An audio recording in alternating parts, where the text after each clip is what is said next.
Hello everyone, कैसे हो सभी। इससे पहले जो मैंने वीडियो डाली थी यूट्यूब पे केक रेसिपी की, वो वीडियो को बहुत सारे लोगों ने बहुत सारा प्यार दिया है, कमेंट्स किए हैं अच्छे अच्छे, उसके लिए तहे दिल से शुक्रिया।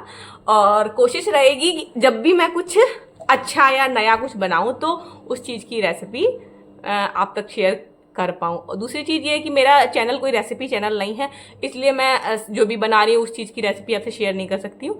पर फिर भी मैं अगर भी कुछ भी थोड़ा सा भी स्पेशल कुछ बनाऊंगी उस चीज़ की रेसिपी बीच बीच में आप लोगों से शेयर करती रहूँगी। लेकिन आज मैं यहाँ बात करने आई हूँ, ये किसका कॉल आ रहा है?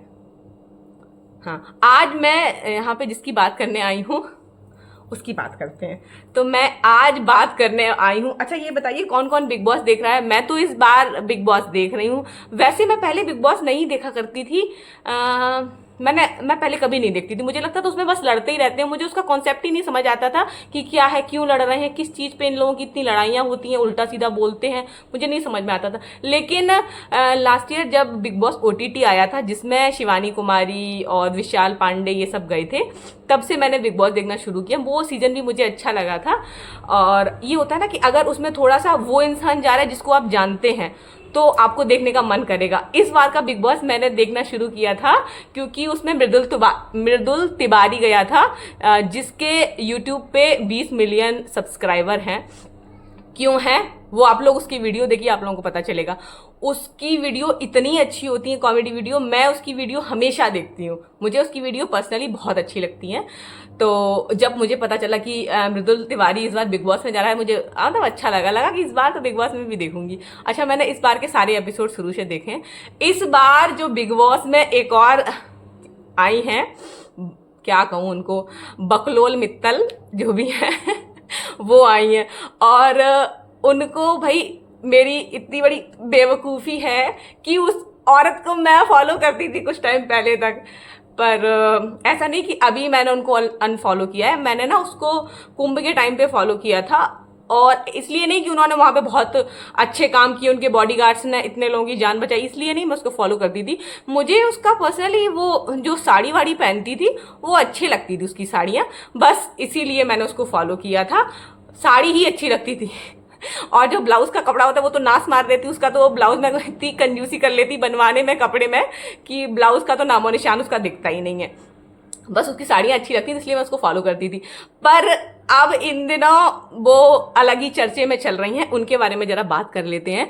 तो जो हमारी बकलोल मित्तल हैं, वो बकलोल मैं इसलिए बोल रही, वो इतनी बकवास करती है भैया, इतनी बकवास करती है। और जितनी वो बकवास करती है वैसी ही एक चीज़ उसको पसंद है, वो है बकलावा।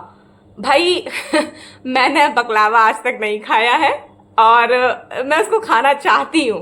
पहले मुझे लगा यार ऐसा क्या होता है बकलावा, फिर मैंने पता किया ये क्या चीज़ होती है, पता चला ये एक मिठाई होती है। तो मैंने कहा भाई या हो सकता है कि मैंने वो इसलिए नहीं खाई कि उसकी क्लास की मैं नहीं हूँ, वो इतनी अमीर है, शायद ये अमीरों की खाने की चीज़ होगी, इसलिए मैंने नहीं खाई। पर कुछ लोगों से मुझे पता चला ये हमारे लुलु मॉल में भी मिलती है बकलावा। तो क्या कहते हैं, मैंने कहा चलो कभी अब लुलु मॉल जाएंगे तो ट्राई तो मैं भी करूँगी अब कि बकलावा में ऐसा किया है जिसका इसने इतना प्रमोशन कर दिया है। इसने पता है बिग बॉस में मतलब बिग बॉस में क्या, अपने उस पे प्रोफाइल पे 2 चीज़ों का अच्छे से प्रमोशन किया। एक तो इसने अपनी साड़ियों का, और दूसरा ये बकलावा का। इसने बकलावा का भी अच्छे से प्रमोशन कर दिया। जो लोग नहीं जानते थे कि बकलावा क्या होता है वो भी अब कहते हैं मुझे भी खाना है कि बकलावा कैसा होता है। तो ऐसी बातों में मैंने अपने हस्बैंड से पूछा, ऐसे ऐसे मैं उनसे डिस्कस करती हूँ कभी कभी, वो तो बिग बॉस नहीं देखते पर मैं देखती हूँ। मैंने उनसे पूछा, तानिया के बारे में कुछ बातें बताई, मैं उसका नाम ले रही हूँ, चलो ले ही ले रही हूँ। तो मैंने बताया कि ऐसे ऐसे वो है, वो इस तरीके की बातें करती है और वो बकलावा खाती है।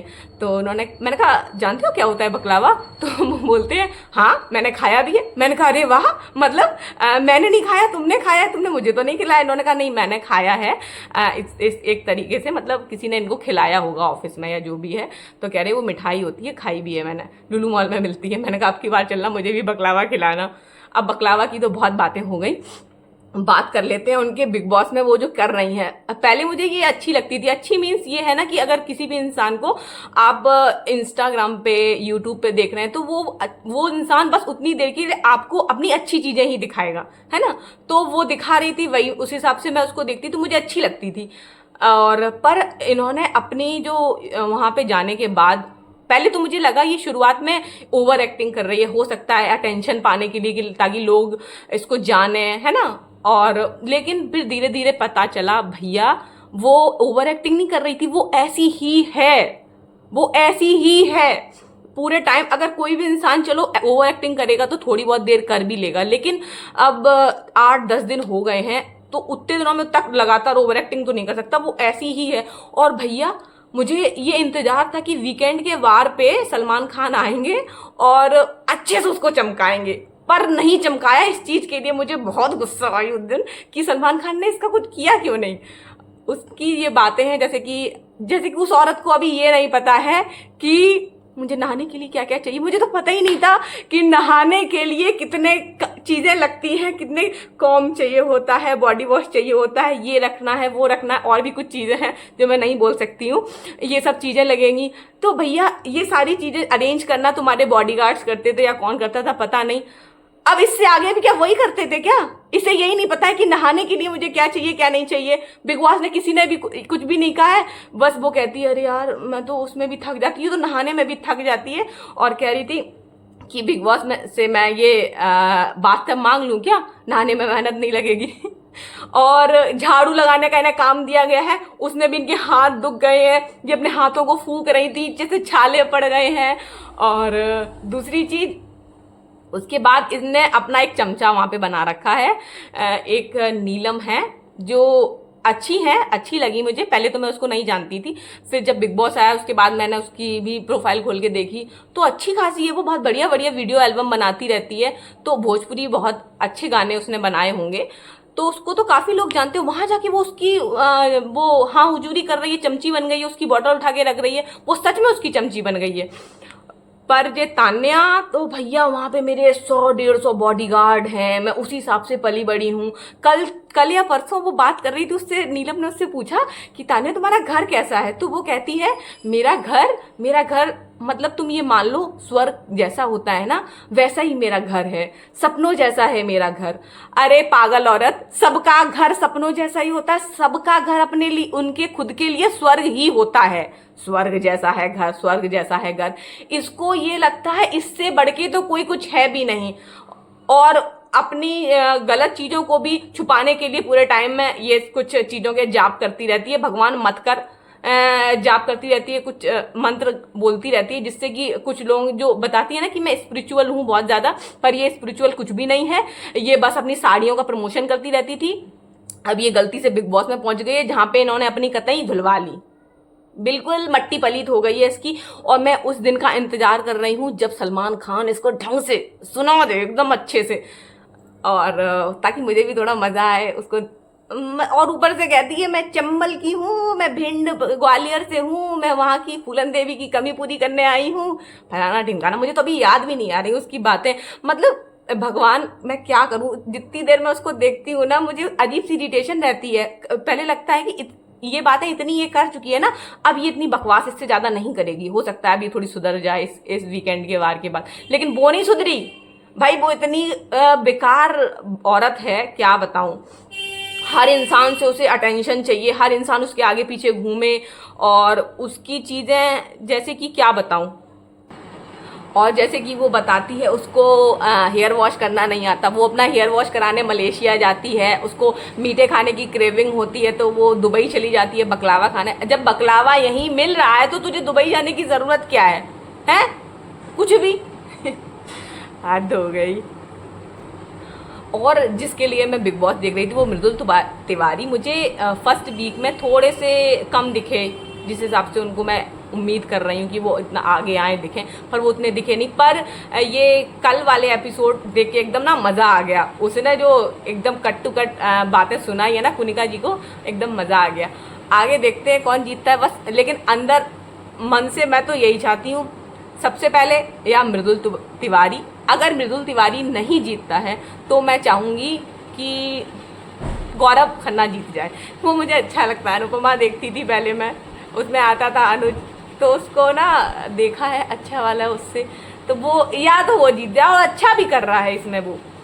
और मृदुल तिवारी क्योंकि चाहते ही हैं कि जीते, इसलिए उसकी तो हर ही चीज़ अच्छी लगती है। है ना। लेकिन जब तान्या भाई जितनी जल्दी हो सके भाई मेहरबानी कर तू बिग बॉस से चली जा, चली जा और अपनी बेइज्जती मत करा, और अपने उन ग्वालियर वालों की कुछ तो इज्जत रख ले, पागल औरत है। हमेशा बकवास करती रहती है उसमें पूरा आके, मुझे ये करना नहीं आता, मुझे वो करना नहीं आता, मैंने ये सब तो कभी देखा ही नहीं है, मुझे खाना बनाना नहीं आता। और इसके पुराने वीडियो तो उठा के अगर देख लो तो उसमें ये सब कुछ कर रही है यार। कितना झूठ बोलती है ये औरत, मतलब झूठ बोलने की इसने सारी लिमिट्स क्रॉस कर दी हैं। और झूठ बोलने से तो मुझे सच में बहुत गुस्सा आती है। और देखते हैं आप लोगों का मेरा ये क्या बोलूँ रिएक्शन वीडियो मान लो बिग बॉस के ऊपर, या फिर ब्लॉग मान लो, कुछ भी मान लो। मतलब मुझे ऐसा लगा कि मैं आके अपनी फीलिंग्स बताऊं, तो मैंने आप लोगों से भी शेयर करी। आप लोगों की मेरी ये वीडियो कैसी लगी? अगर वीडियो अच्छी लगी है तो अगर इस वीडियो को आप लोग प्यार देते हैं तो मैं आगे भी इस तरीके की वीडियो लाती रहूँगी। और मैं अब सोच रही हूँ कि कभी कभी अपनी वीडियोज़ कुछ लाती रहूँ, ठीक है। तब तक के लिए बाय बाय। अरे जाते जाते एक चीज़ तो रहेगी आप लोगों को बताना कि भाई तान्या से ज़्यादा मुझे उसकी मम्मी से भी शिकायत है। कैसी हैं आप? आपने अपनी बेटी को नहाना तक नहीं सिखाया है, नहाना नहीं सिखाया, कोई काम नहीं सिखाया है। हालांकि वो वहाँ पे झूठ बोल रही है, वो करती तो सब रही होगी घर में, क्योंकि वो हर जगह अलग अलग लोगों से अलग अलग झूठ बोलती है। पर उसने बोला है कि उसको नहाना नहीं आता, तो कैसी माँ है? आपने उसको नहाना धोना भी खुद से नहीं सिखाया, खुद के काम करने नहीं सिखाए हैं। हर इंसान को, चाहे लड़की हो या लड़कियां, कोई भी कहीं भी हो, उसको इतने काम तो आने चाहिए कि वो किसी भी स्थिति में जाके वो रह ले, ठीक है। हर कोई तो बिग बॉस में नहीं चला जाएगा, लेकिन कुछ परिस्थितियां ऐसी होती हैं, सपोज करो ससुराल ही कुछ ऐसी उसको मिल जाए जहाँ पे उसको खुद को ही नहाना पड़ जाए, नहाना सब कुछ करना पड़ जाए, तो क्या करेगी वो? है, सिखाओ उसको कुछ। और ऐसी सभी माओं से मेरा निवेदन है कि अपने बच्चों को इतना ज़्यादा वो ना बनाओ, छुआ मुआ, कि उनको कुछ भी करना ना आए। छोटे मोटे काम हर किसी को आने चाहिए, फिर चाहे वो कहीं पे भी रहे, धरती पे रहेगा ना कहीं, तो कुछ काम हर इंसान को आने ही चाहिए। Okay bye bye. वैसे मुझे बहुत सारे काम आते हैं देखो पहली बार किसी के बारे में बोल रही हूँ तो समझ नहीं आ रहा है। और उसकी एक बात मुझे बहुत ही अजीब लगी थी, जैसे कि उसको कोई नाम लेके बुलाए तो उसको बुरा लगता है, बोलता है तान्या जी बोलो या बॉस बोलो। और वो बता रही थी उसके घर में भी सब उसको बॉस बोलते हैं, शायद उसकी मम्मी पापा छोटा भाई सब उसको बॉस बोलते हैं, उसको बॉस सुनना पसंद है। भाई लड़की हो, इसका मतलब लड़कियों को ऊपर हम लोग आगे ले जाने के लिए ये भी नहीं कि हमें सबसे बॉस सुनना पसंद आता हो, पागल औरत। फाइनली मैं वीडियो को एंड करती हूँ। वीडियो अच्छा लगा तो वीडियो को लाइक कमेंट शेयर ज़रूर कीजिएगा। तब तक के लिए बाय बाय। जल्दी आऊँगी एक और अच्छी सी धमाकेदार वीडियो के साथ। तब तक के लिए बाय बाय। और जिसने चैनल सब्सक्राइब नहीं किया जल्दी से सब्सक्राइब कर लो और लाइक भी कर दिया करो।